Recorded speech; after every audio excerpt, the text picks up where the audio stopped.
거룩하신 우리 주 예수 그리스도의 이름으로 간절히 기도드리옵나이다. 아멘. 하나님께서 뜻하시면 다 부르시고 다 일하시는 줄 믿습니다. 오늘 20장 말씀의 시작은 이제 천국은 어떤 비유다라면서 주시는 말씀이에요. 천국은 자기 포도원에 품꾼을 얻어서 들여보내려고 이른 아침에 나간 집주인과 같다, 이렇게 얘기를 합니다.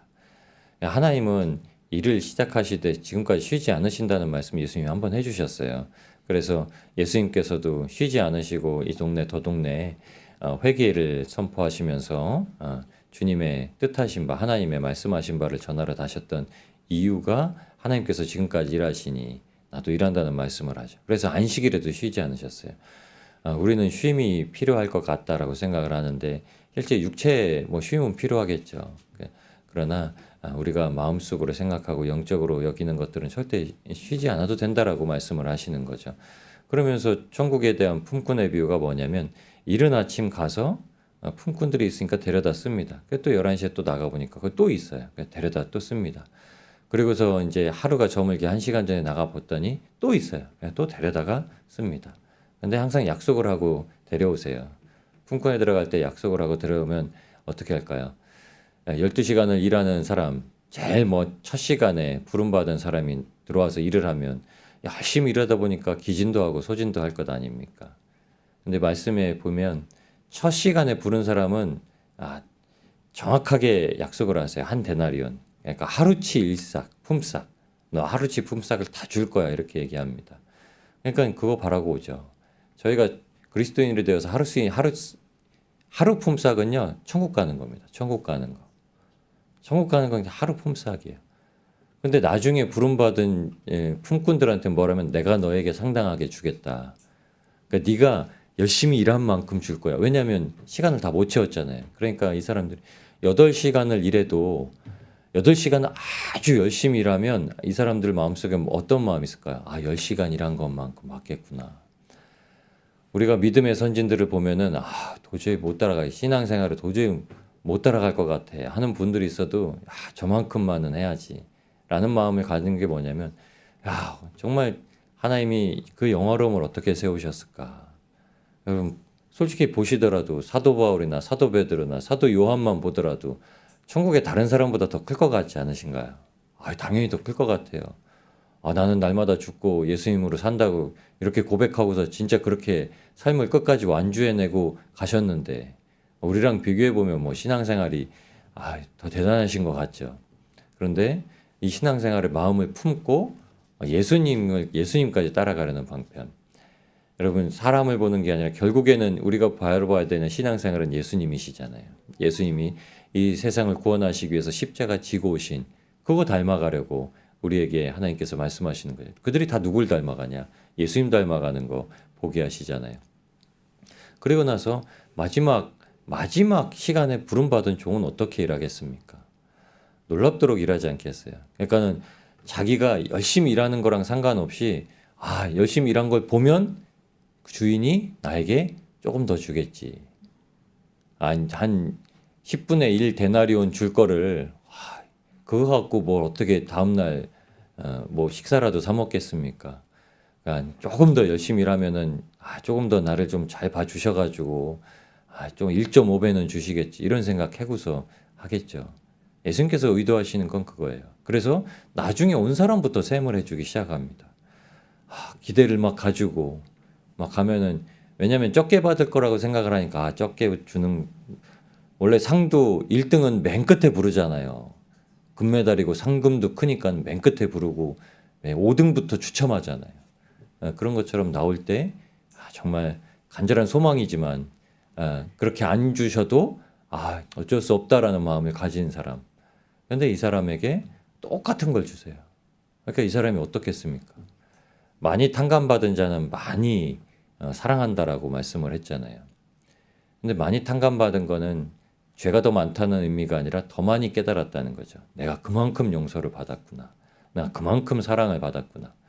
아마 이 맨 마지막에 왔던 일꾼, 품꾼은 그 다음날도 새벽에 아침 일찍 나가가지고 그 포도원 주인이 오기를 기다릴 거예요. 저 주인은 참 좋은 주인이다. 주님께서 그렇게 말씀하시면서 제자들을 따로 불러 세우셔서 십자가 말씀을 전해주세요. 십자가 말씀을 전해주시면서 하시는 말씀이 이겁니다. 18절 19절 말씀에 우리가 예루살렘으로 올라가노니 인자가 대제사장들과 서기관들에게 넘겨주고 그들이 죽이기로 결의하고 이방인들에게 넘겨주어 그를 조롱하며 채찍질하며 십자가에 못 박히게 할 것이나 제3일에 살아나리라. 인자라고 말씀을 하시면서 제자들에게 우리가 가서 나만 붙잡힐 거야 라는 말을 해주세요. 근데 그 순간에도 세베대의 아들들 야고보와 요한이 와가지고 그 어머니가 이렇게 요구하죠. 내 아들들은 조금 그래도 좀 좋은 거에 좋은 자리에 앉혀주시고 써주세요. 이 말을 합니다. 그때 예수님께서 다시 한번 이렇게 얘기해 주세요. 내가 줄 수 있는 게 아니다. 하나님이 주시는 거다. 예수님은 어떻게 하러 오셨죠? 예수님은 회개하고 하나님께 돌이켜라. 그리고 인자를 믿어라. 그리스도를 믿어라. 십자가를 믿어라. 그럼 그 안에서 하나님께서 천국을 주시고 구원해 주신다. 라는 메시지를 주시는 거예요. 그러니까 거기에 들어가는 건 뭐 내 소관이 아니다. 예수님께서 분명히 사람들을 만지시고 치료하시면서 얘기하셨어요. 네 믿음이 너를 구원하였다. 이 구원의 믿음은 제자들에게는 말씀을 안 하시잖아요. 왜냐하면 제자들은 예수님과 함께 있어요. 근데 그들에게 말씀하신 구원은 이제 예수님을 믿고 예수님이 그러한 분이라는 걸 믿게 하셨다는 거죠. 그들도 구원받는 건 하나님의 뜻이라고 있어요. 그 예수님께서 직접 만지시고 치료하셨다는 건 하나님이 지명하셨다는 거예요. 천국에 들어가는 건 지명하시고 예수님을 따르는 것은 지명하셨다는 말씀입니다. 그러면서 제자들에게 다시 한번 말씀해 주시는 거예요. 이 땅 가운데 하나님께 부름받은 예수님께 부름받은 사람들은 무조건 말석에 앉아야 된다. 섬기는 자가 되어야 된다. 그렇게 하시면서 예수님께서 이 땅 가운데 십자가를 지시는 것이 세상을 섬기는 것. 그리고 우리한테도 똑같은 말씀을 주십니다. 우리가 하는 게 아니라는 거예요. 여러분 우리 안에 하나님께서 일을 시작하셨으면 하나님은 끝마치실 때까지 그냥 이제 내가 했으니까 너 따라해 라고 하지 않으세요. 하나님은 끝까지 우리 안에서 일하시고 역사하십니다. 빌립보서 1장 6절 말씀에 이 말씀을 주셨어요. 너희 안에서 착한 일을 시작하시니까 그리스도 예수의 날까지 이루실 줄을 우리는 확신하노라. 아멘. 착한 일이라는 건 하나님을 굳건하게 믿는 일입니다.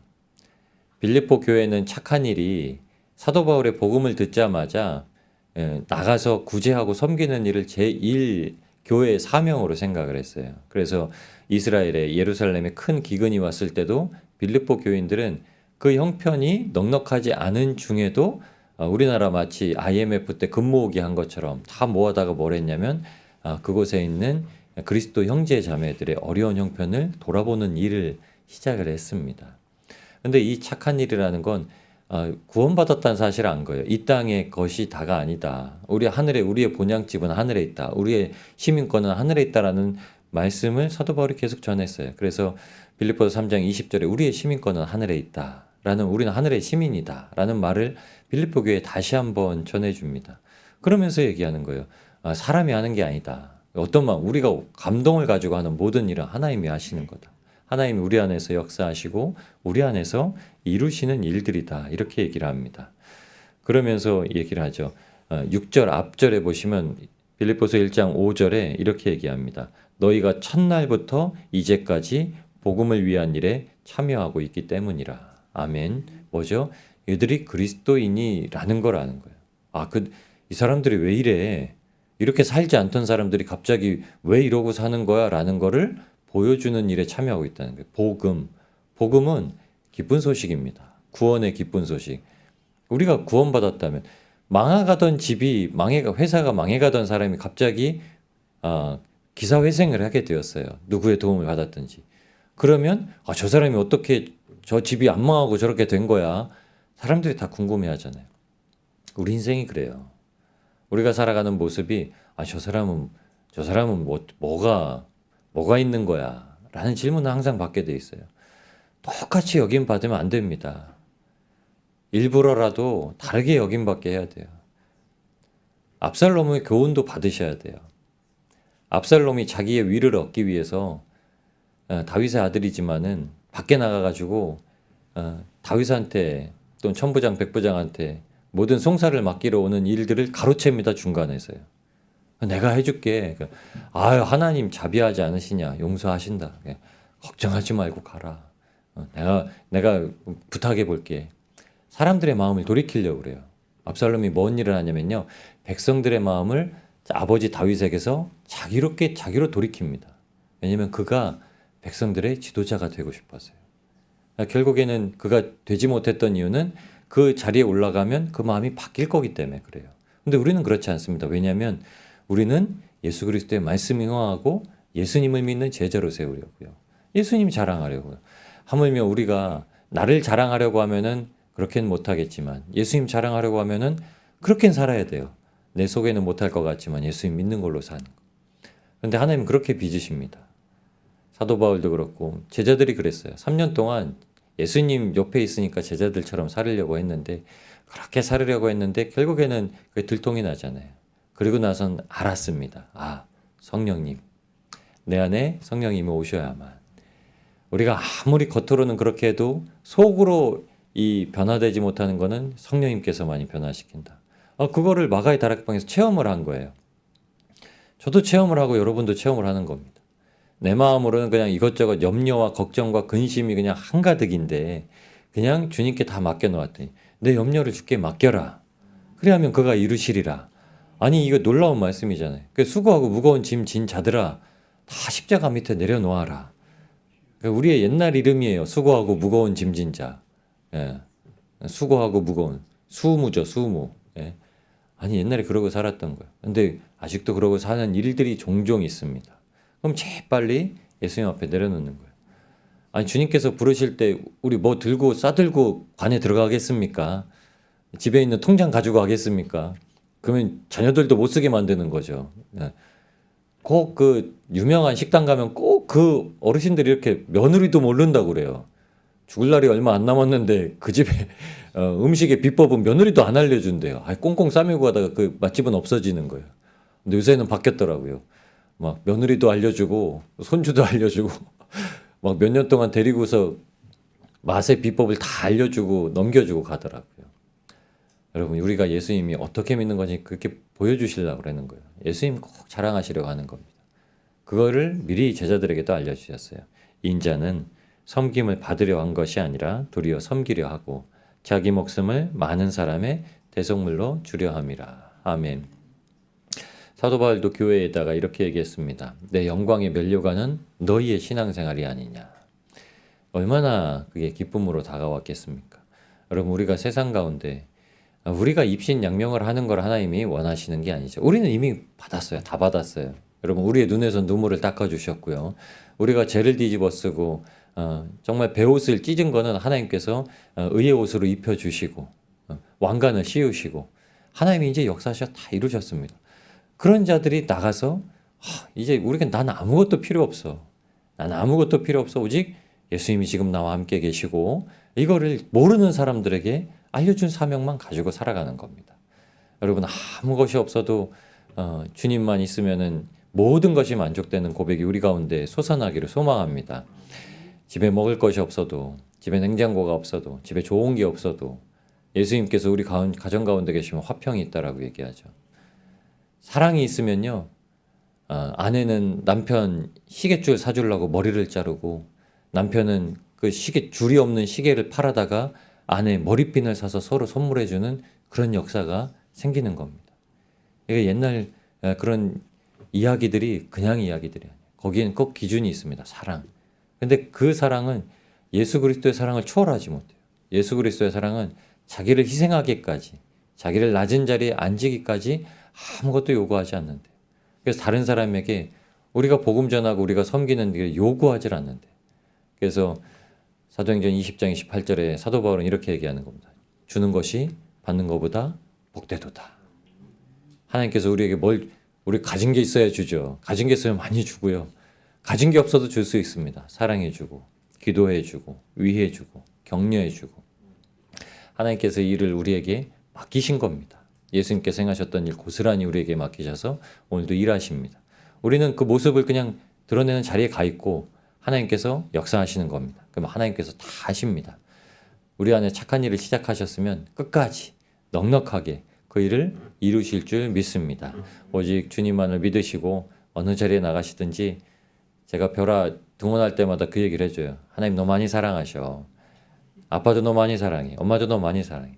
할아버지도 많이 사랑해. 할머니도 많이 사랑해. 네, 정말 놀라운 사실은 많이 사랑해 얘기해줘도 할 때가 있고 를 안 할 때가 있어요. 그럼 사랑받는다는 걸 아는 거예요. 누군지는 말 안 해드릴게요. 네, 마음속에 찔리면 이제 진짜 사랑해줘야지 이제 이러는 거예요. 그러고 나서 선생님이 어느 순간 그런 얘기를 하신 거예요. 벼라가 너무 친구들 막 안아주면서 사랑해 사랑해 그 나한테도 그런다고 이제 막 얘기를 해주더라고요. 그래서 제가 얘기했습니다. 제가 아침에 올 때 이렇게 얘기해주고 친구도 선생님 많이 사랑해주고 오라고 얘기를 합니다. 제가 말했다고 하는 게 아니에요. 하나님이 아시는 거죠. 여러분 우리가 말을 해도 하나님이 아시는 거예요. 우리가 복음을 전해도 하나님이 아세요. 그러니까 믿어야 됩니다. 우리는 하나님을 믿는 거예요. 그 믿음 가지고 오늘도 나아가시면 하나님께서 그 큰 일을 이루시고 우리에게 그 일을 목도하게 하실 줄 믿습니다. 이 믿음으로 오늘도 주님과 함께 복된 하루를 여시는 저와 여러분이 되시길 우리를 구원하신 예수님의 이름으로 축복합니다.